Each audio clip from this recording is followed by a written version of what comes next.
মাটির দেহ মাটি হবে, পুড়ে হবে ছাই। এ দেহ পচা দেহ, গরম কিসের ভাই?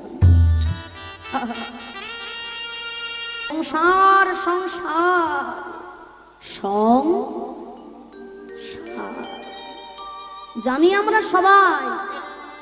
আমি যে আপনাদেরকে এত বড় বড় জ্ঞানের কথা বলছি বাবা, 3টে ঘন্টা কীর্তন শেষ হয়ে গেলে আমি সবার আগে বলবো, সরো বাবা, আমার জুতোটা কোথায় গেল আগে খুঁজে বের করে দিই। এই যে আমার এইখানেই সংসার। ঠাকুর রামকৃষ্ণ পরমহংসদেব বলেছিলেন না, ওই আমার কথা থেকে তোরা আটাকে বাদ দিয়ে দে। আটা হলো অসার, বাকি যেটুকু থাকে সেটুকু নিয়ে পড়ে থাক ভাই। মা, আমার থেকে আবাদ দিলে কি থাকে গো? হ্যাঁ, মার মার, জগৎ মার, আমিও মার, তুমিও মার, সকলই মার। মিছা মিছা শুধু করি আমার আমার আমার। আর এই আমার বলে আঁকড়ে রাখতে গিয়েই জীব যত কষ্ট, যত যন্ত্রণা, যত ব্যথা, যত দুঃখ, যত জ্বালা পায়। আমরা জানি কোনটা নিত্য আর কোনটা অনিত্য। এই যে দেহটা সুন্দর করে তেল দিয়ে, সাবান দিয়ে, দামি দামি ক্রিম দিয়ে, শ্যাম্পু দিয়ে, সাবান দিয়ে সুন্দর করে সাজিয়ে রাখলাম, এই দেহটা কি নিত্য? আজকে আছে, কাল কিন্তু থাকবে। মাটির দেহ মাটি হবে, পুড়ে হবে ছাই। এ দেহ পচা দেহ, গরম কিসের ভাই? চোখের সামনে দেখতে পাচ্ছি আপন জনেরা সংসার ছেড়ে, জগৎ ছেড়ে, সব ছেড়ে চলে গেল। তবু সামান্য একটু জমির জন্য, জায়গার জন্য ভাই ভাইয়ে মারামারি, কাটাকাটি, খুন পর্যন্ত হয়ে যায়। ছেলে বাবাকে মেরে ফেলছে, ভাই ভাইকে মেরে ফেলছে। যেদিন এই দেহ থেকে প্রাণ পাখিটা চলে যাবে বাবা, 5 তলার মালিক নেমে আসবে তুলসী গাছতলা। কিন্তু যতক্ষণ বেঁচে আছি, যতক্ষণ শ্বাস, ততক্ষণ আস। আমার অন্দর মহলটাকার আমার, এখানে অন্য কেউ ঢুকতে পারবে না। এটা আমার জায়গা, আমার ঘর, আমার বাড়ি, আমার সম্পত্তি। এই আমার থেকে আটাকে বাদ দিয়ে দাও। কিন্তু আমার থেকে আটাকে বাদ দেওয়া এত সহজ নয় বাবা। আমি আপনাদেরকে জ্ঞানের কথা বলবো, দেখবেন আমিও কিন্তু আপনাদেরই মতো মায়াবদ্ধ জীব বাবা। আমি কিন্তু কারোর ঊর্ধ্বে নই, বরঞ্চ আপনাদের সাধনা ভজন আমার থেকে অনেক বেশি। আমি কিন্তু অতি নগণ্য, অতি তুচ্ছ। তাহলে আমাদের এখানে করণীয়টা কি? না, এই আমার আমিত্বকে যারা ত্যাগ করতে পেরেছেন তাদের পদাঙ্ক অনুসরণ করা। এই আমার আমিত্বটাকে যারা ত্যাগ করতে পেরেছেন, দেবী হে সগুণময়ী মম মায়া দুরত্বয়া মামেবৈ প্রপদ্যন্তি মায়ামেতং তরন্তি। এই মায়াটাকে যারা ত্যাগ করতে পেরেছেন, কাটিয়ে উঠতে পেরেছেন, তাদের চরণগুলো অনুসরণ করো, তবে তোমরাও একদিন মায়াকে কাটাতে পারবে। তারা কারা? জয় রূপ সনাতন ভট্ট রঘুনাথ, ভট্ট রঘুনাথ, শ্রীজীব গোপাল ভট্ট দাস রঘুনাথ, দাস রঘুনাথ। এই 6 গোসাই যারে করুণা করিবে, করুণা করিবে, সে ব্রজে রাধা কৃষ্ণ সেবা অবশ্য পাইবে, অবশ্যই পাইবে। তাহলে জয় রূপ সনাতন ভট্ট রঘুনাথ, শ্রীজীব গোপাল ভট্ট দাস রঘুনাথ, এই 6 গোসাই যারে করুণা করিবে সে ব্রজে রাধা কৃষ্ণ সেবা অবশ্য পায়। এই সংসারে থেকে সংসারের মায়াটাকে কাটানো এত মুখের কথা নয় বাবা। ঠাকুর বললেন মায়াকে কাটাতে হবে না, সংসারে থেকেও ডাকার মতো তাকে ডাকো। জলের ওপরে নৌকা চলবে, কোনো অসুবিধা হবে না। কিন্তু অসুবিধাটা কখনো হয় জানো? নৌকার ওপরে যদি অগাধ জল উঠে যায়, তখন হয়ে যায় বেসামাল। তদ্রূপ সংসারে তুমি ভেসে ভেসে থাকো, সংসার যদি তোমার ওপরে চেপে পড়ে তখনই জমে যাবে সব। অঙ্গনের বাইরে যারা হরি বিমুখী, যারা গৌর ভালোবাসে না, তারা হরি নাম সম্বন্ধে কুমতলব, কু অভিসন্ধি করছে। নবদ্বীপে জন্ম হয়েছে বলে সবাই কি আমার গৌরকে ভালোবাসলো বাবা? সুকৃতি না থাকলে ভগবানকে কাছ থেকে দেখলেও তাকে চেনা যায় না। দুর্যোধন তো ভগবানকে সামনে থেকে দেখলো, শিশুপালও তো ভগবানকে সামনে থেকে দেখলো, চিনতে কি পারলো বাবা? সুকৃতি যদি না থাকে ভগবান কাছে এলেও তাকে চেনা যায় না। তাই শ্রীবাস অঙ্গনের বাইরে যারা হরি বিমুখী জন, কেউ কেউ তর্ক চূড়ামণি, কেউ কেউ তর্কালঙ্কার, হরি সংকীর্তন সম্বন্ধে তারা কু অভিসন্ধি করতে শুরু করল। এই যে ভাইয়া বলি, নবদ্বীপে এইসব মরা কান্নার কদিন চলবে? হ্যাঁ হ্যাঁ, ছি ছি ছি ছি। আরে বাবা, নিম গাছের তলায় জন্ম হয়েছে বলে সোহাগ করে সবাই নাম রেখে দিলে নিমা। আচ্ছা, নিম গাছের তলায় জন্ম হলে কারোর নাম যদি নিমাই হয়ে যায়, তাহলে নবদ্বীপে এবার যদি কারোর জাম গাছের তলায় জন্ম হয়, গোটা নবদ্বীপবাসী কি তাকে জামাই বলে ডাকবে? শোনো ভাইয়া, যে কোনো প্রকারে ওই হরিনামের বিরুদ্ধে একটা প্রতিবিধান আমাদের করতেই হবে। ওই নিমাই পণ্ডিত কি বলে জানো? মুচি হয়ে শুচি হয়, শুচি হয় যদি কৃষ্ণ ভজে, যদি কৃষ্ণ ভজে, ব্রাহ্মণ হয়েও চণ্ডাল হয় যদি কৃষ্ণ ত্যাজে, যদি কৃষ্ণ ত্যাজে। তখনকার দিনে দাঁড়িয়ে মহাপ্রভু এত বড় ঘোষণাটা করেছিলেন, মুচি হয়েও শুচি হয় যদি কৃষ্ণ ভজে, আর ব্রাহ্মণ হয়েও চণ্ডাল হয় যদি কৃষ্ণ ত্যাজে। তখনকার দিনে দাঁড়িয়ে এত বড় ঘোষণা করেছিলেন চৈতন্য মহাপ্রভু আমার। ব্রাহ্মণ সমাজ যারা নবদ্বীপে গৌরাঙ্গ ভালোবাসে না, তারা মেতে উঠল। যেমন তেমন প্রকারে ওই হরি সংকীর্তনের বিরুদ্ধে একটা প্রতিবিধান আমাদের করতেই হবে ভাইয়া। তা কি প্রতিবিধান করবে? চলো চলো সবাই মিলে আমরা দল বল বেঁধে যাব চাপাল চন্দ্র সিদ্ধান্ত বাগীশের কাছে। চাপাল গোপাল ছিল মাতৃভক্ত, কালী ভক্ত। দরজা বন্ধ করে দিয়ে চাপাল গোপাল তখন তার জগৎ জননী মায়ের আরাধনা করছে। এই গঙ্গার পাড়ে বৃক্ষতলে রহিত বসিয়া একদিন বলে কিছু প্রভুরে দেখিয়া, নিতাই গৌর এসেছেন ওই গঙ্গার তীরে।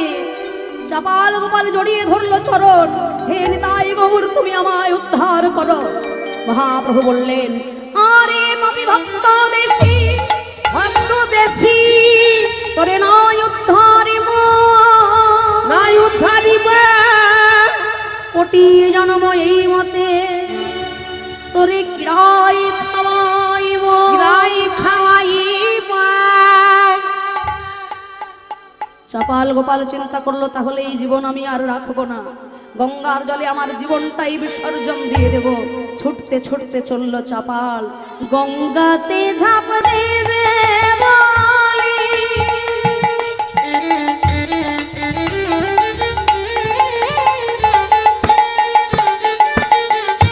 ছুটিয়া চলিল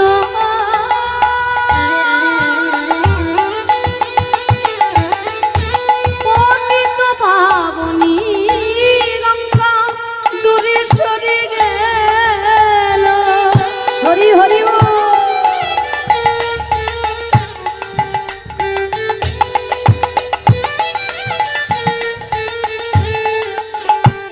বলে যারে গোপাল যারে ফিরে, যারে গোপাল যারে ফিরে, করে আমি লব না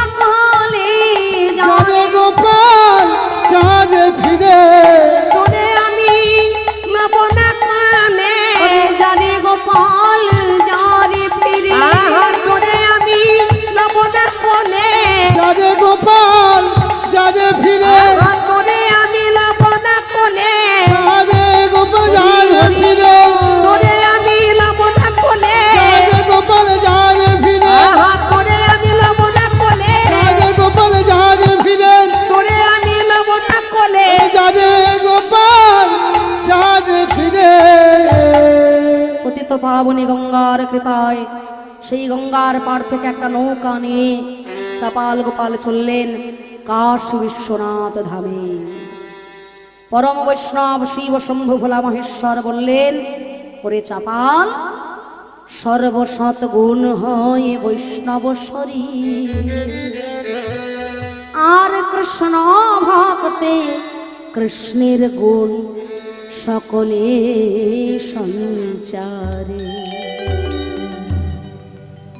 মহাবৈষ্ণব শ্রীবাস পণ্ডিতের কাছে ক্ষমা না চাইলে ব্রহ্মা বিষ্ণু মহেশ্বর তোমায় ক্ষমা করতে পারবেন না। এতদিনে চাপাল গোপালের হলো প্রথম অনুশোচনা যে হায় রে, যাকে সামান্য মনে করে এত তীর্থে তীর্থে ঘুরে বেড়ালাম, আজকে সেই সামান্য শ্রীবাস যদি আমাকে না ক্ষমা করে, ব্রহ্মা বিষ্ণু মহেশ্বরও আমাকে ক্ষমা করবেন না। না, আর অহংকার করব না, নবদ্বীপে ফিরে যাব। নবদ্বীপে ফিরে গিয়ে আমি নিতাই গৌরের পায়ে ধরবো, আমি শ্রীবাস পণ্ডিতেরও পায়ে ধরবো। অবতার সার গোরাই অবতার, কেন না চিনিলি তারে? অবতারের সার গোরায় অবতার, কেন না চিনিলি তারে? তুই করি নির্বাস গেল না পিয়া, নির্বাস গেল না পিয়া, আপন কর্ম ফেরে তোরে, আপন কর্ম ফেরে। সংসার ভোজি গৌরাঙ্গ ছাড়িলি, না শুনিলি সাধুর কথা। সংসার গৌরাঙ্গ বুঝিলি, না শুনবি কাহার কথা। অতরি পরকাল সকল কালি, পরকাল সকল কলি, লোচন মাতা গো, লোচন মাথা। ওরে সেদিন কেন চিনলি না রে? আহা সেদিন কেন চিনলি না রে? সেদিন কেঁদে কেঁদে দুই ভাই গেল চলে, সেদিন কেন চিনলি না রে? কেঁদে কেঁদে দুই ভাই কেন চলে? হরিবল হরিবল হরিবল বলে, কেঁদে কেঁদে দু ভাই কেন চলে? হরিবল হরিবল হরিবল বলে, কেঁদে কেঁদে দু ভাই কেন চলে? হরিবল হরিবল হরিবল বলে, কেঁদে কেঁদে দু ভাই কেন চলে? হরিবল হরিবল হরিবল বলে। আহা সেদিন কেন চিনলি না রে? নবদ্বীপে এসে দেখে এই তো সোনার নবদ্বীপ ধাম, কিন্তু নবদ্বীপের সেই পরিস্থিতি আছে আর নাই। ভক্তের কণ্ঠে আর শোনা যায় না সেই আকুল কণ্ঠের হরি সংকীর্তন, আজ আর ঘরে ঘরে বাজে না সেই খোল করতা। নবদ্বীপ ছেড়ে গৌরাঙ্গ মহাপ্রভু সন্ন্যাস গ্রহণ করেছে। আর মহাপ্রভু নবদ্বীপ ছেড়েছেন বলে সেই দুঃখে শ্রীবাস পণ্ডিত নবদ্বীপ ছাড়া হচ্ছে। চাপাল গোপাল চিন্তা করলো, তাহলে আমি কার কাছে গেলে মুক্তি পাবো? তাহলে আমি কার কাছে গেলে কৃপা পাবো? তবে একবার যখন চরণ ধরেছি দয়াময়, যা করো গৌরাঙ্গ হরি, তুমি আমায় মানো রাখো, যাই করো না কেন, আমি তোমায় ছাড়বো না। কেটে গেল অনেক দিন, একদিন ঘটে গেল এক অপূর্ব ঘটনা। কি ঘটনা? সন্ন্যাস লইয়া প্রভু নীলাচলে গেলা, সন্ন্যাস লইয়া প্রভু নীলাচলে গেলা, সন্ন্যাস হইয়া প্রভু নীলাচলে গেলা। কথা হইতে যাবে ফুলিয়া গ্রামেতে আইলা, কথা হইতে যাবে ফুলিয়া গ্রামেতে আইলা। তবে সেই পাপী প্রভুর লইল শরণ, তবে সেই পাপী প্রভু লইলা শরণ। হিতোপদেশ কইলেন প্রভু হইয়া সকরুণ, হিতোপদেশ কইলেন প্রভু হইয়া সকরুণ। বলে চলো সবে ফুলিয়ায়, চলো সবে ফুলিয়ায়, দেখবি যদি গোরা রায়, চলো সবে ফুলিয়া, দেখবি যদি গোরা রায়, চলো সবে ফুলিয়ায়, যদি গোরা রায়, চলো সবে ফুলিয়া, দেখবি যদি গোরা রায়, চলো সবে ফুলিয়ায়, যদি গোরা রায়, চলো সবে ফুলিয়া দেখবি যদি গোরা রায় চলো সবে ফুলিয়া দেখবি যদি গোরা রায় চলো সবে ফুলিয়া সারা বাংলায় সারা পড়ে গেছে কুলিয়ায় মহাপ্রভু এসেছে। চাপাল গোপালের মনে আনন্দ ধরে না, নিশ্চয়ই সেখানে শ্রীবাস পণ্ডিতেরও দেখা পাবো। আমিও যাব, আমিও যাব, কিন্তু যাব কিভাবে? আমি যে আর চলতে পারছি না, নড়তে পারছি না। এমন সময় দেখা গেল একজন অন্ধের কাঁধের উপরে উঠেছে একজন ঘোড়া। এই যে ভাইয়া, এই অবস্থা কি করে হলো তোমাদের? হ্যাঁ, করোনা হয়েছে নাকি? আবার করোনা নাকি আবার আসছে, মায়েরা আসছে আবার, কি বলেন? আবার লকডাউন? সর্বনাশ, ভুলেও নামার নেবেন না, ভগবানকে ডাকুন। শোনো ভাই, কি হয়েছে? হ্যাঁ, তা তোমাদের এই অবস্থা কেন হলো? হ্যাঁ হ্যাঁ, কারা? লাগান ভাগান? আচ্ছা আচ্ছা, ভুল দেখেছো, ভুল দেখেছো, মিথ্যে কথা বলেছো, ওই জন্য অন্ধ। আমাকে দেখতে পাচ্ছ? কটা আঙুল? সত্যি তাহলে দেখতে পাই। আচ্ছা তুমি অন্ধ? আচ্ছা তোমার পাশে ওকে ঘোড়া উঠতে পারে না? আচ্ছা, ঘোড়া হয়ে বসে আছে, ঘোড়া হয়ে বাজাচ্ছে। তাহলে অন্ধ আর ঘোড়া, বুঝলে? তুমি কে হে ভাই, তুমি এত কিছু জিজ্ঞাসা করছো আমাদের? চাপাল গোপাল বলছে, ভাই আমাকে চিনতে পারছো না? তোমরা না চিনতে পারলে আমি কিন্তু তোমাদের দুজনকে খুব ভালো মতো চিনতে পেরেছি। তোমরা দুইজন সেই তর্ক চূড়ামণি আর সেই তর্কালঙ্কা।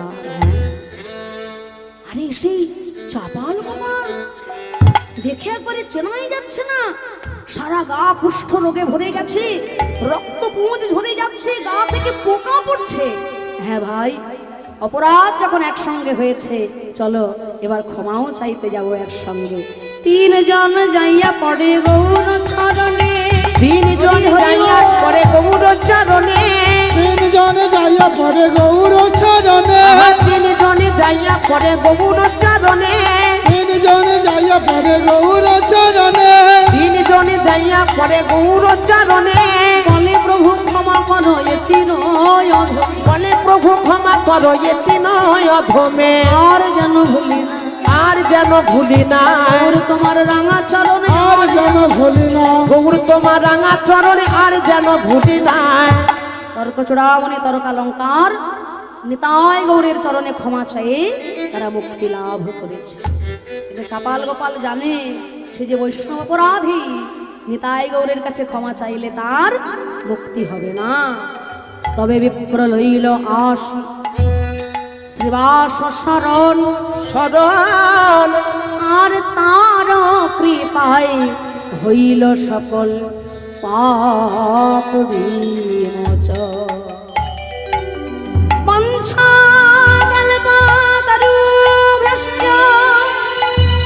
কৃপা সিন্ধুভ্য এব চ পতিতানাং পাবনেভ্যো বৈষ্ণবেভ্যো নমো নমো নমঃ নমঃ।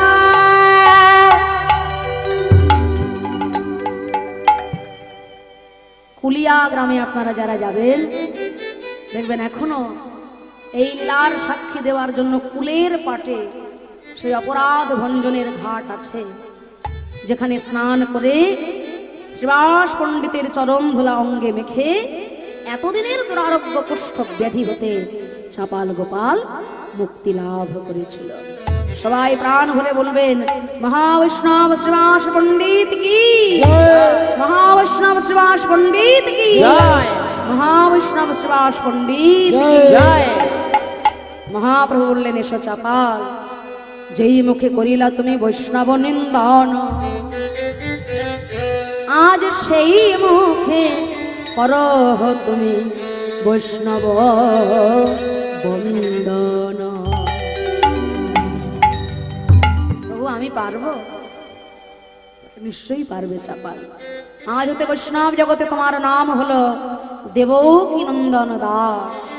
এই নামে তুমি বৈষ্ণবের বন্দনা লেখো। চাপাল গোপাল লিখলেন বন্দনা। কি লিখলেন? চলুন আমরাই গাইব করতালি দি। বৃন্দাবনবাসী আমার গৌর হরির ভক্ত, বৃন্দাবনবাসী আমার গৌর হরির ভক্ত, বৃন্দাবনবাসী আমার গৌর হরির ভক্ত, সবার চরণবন্দী হইয়া অনুরক্ত, সবারই চরণ বন্দী হইলাই অনুরক্ত। মনের বাসনা পূর্ণ অচিরাতে হয়, মনের বাসনা পূর্ণ অচিরাতে হয়। দেবকী নন্দন দাস এই লোভে হয়। দেবকী নন্দন দাস হয়ে লোভে পায়। পিছনে এসে দাঁড়িয়েছে নিস্তারিণী স্বামী। তুমি যে আমার কত দামি, তোমাকে না ঘর থেকে তাড়িয়ে দিলে আমি বুঝতেই পারতাম না স্বামী। আমি বড় অপরাধী, তুমি আমায় ক্ষমা করে দাও স্বামী। বলে, ক্ষমা? তোমার মতো স্ত্রী যার ঘরে আছে সে হাড়ে হাড়ে টের পাচ্ছে। কি বাবারা, নিস্তারিণীর মতো ঘরণী আপনাদের কার কার ঘরে আছে? হাত তুলুন তো দেখি। বাবারা হাত তুলবে কি? সেই ব্যক্তি হয়তো আজকে পাশেই এসে বসে আছে।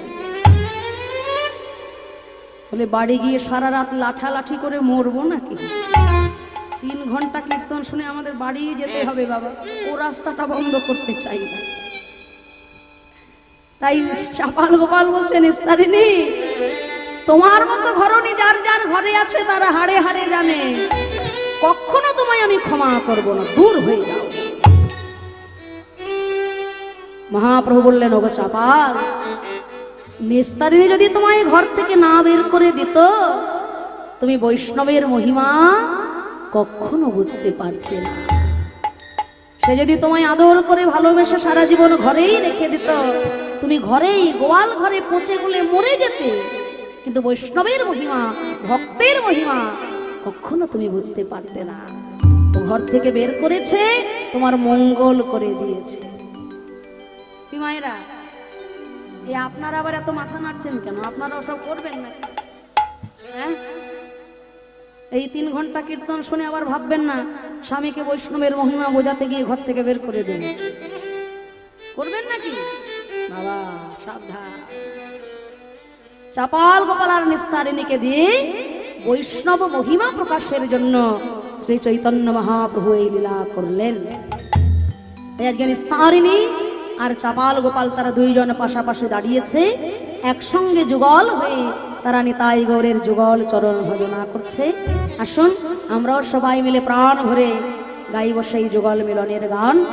নিতাই গৌর রাধা মাধবকে গুরুচরণ আশ্রয় করে নিজ নিজ হৃদয় পদ্মে যুগলে রেখে এই মন্দির প্রাঙ্গণে শ্রী বিগ্রহের চরণে অনন্ত কোটি প্রণাম জানিয়ে, আপনাদের মতো সাধু মহাবৈষ্ণবের শ্রীচরণে অনন্ত কোটি প্রণাম জানিয়ে আজকে আমরা রাধা গোবিন্দের নিতাই গৌরের যুগল মিলন এখানে বিশ্রামে রাখবো।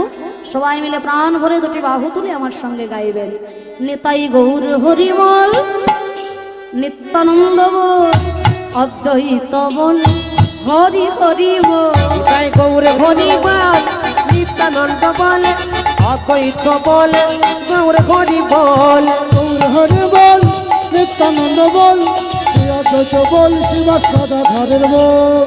হরি বল হরি বল গৌর হরি বল, হরি বল গৌর হরি বল, হরি বল গৌর হরি বল, হরি বল হরি বল গৌর হরি বল। হরি বল নিত্যানন্দ বল, হরি হরি বল, শ্রীবাস গদাধরের বল। গৌর হরি বল, নিত্যানন্দ বল, শ্রী অদ্বৈত বল, শ্রীবাস গদাধরে বল। ভজনের মধ্যে শ্রেষ্ঠ নববিধা কৃষ্ণ প্রেমে কৃষ্ণ দিতে ধরে মহাশক্তি। ভজনের মধ্যে শ্রেষ্ঠ নবদ্বিধা ভক্তি, কৃষ্ণ প্রেমে কৃষ্ণ দিতে ধরে মহাশক্তি। তার মধ্যে সর্বশ্রেষ্ঠ নাম সংকীর্তন, নিরপরাধ নাম হইতে হয় প্রেমধন। হরে কৃষ্ণ হরে কৃষ্ণ, কৃষ্ণ কৃষ্ণ হরি হরি হরে, হরে রাম হরে রাম, রাম রাম হরে হরে। হরে কৃষ্ণ কৃষ্ণ কৃষ্ণ হরে হরে, হরে রাম রাম রাম হরে হরে নিতাই গৌর হরি বল হরি বল হরি বল হরি নিতাই বল গৌর হরি বল হরি বল হরি বল হরি বল হরি বল হরি বল হরি বল হরি বল হরি বল হরি বল হরি বল। আসুন একটি ভজনের মাধ্যমে আমরা লীলা বিশ্রামের পথে যাব। রাত্রি অনেক হয়েছে, সকলে মিলে একটি ভজনের মাধ্যমে আমরা লীলা বিশ্রামের দিকে যাব। সকলে মিলে একটু করতালি দিয়ে বাহু তুলে প্রাণ ভরে গাইবেন আমাদের সঙ্গে।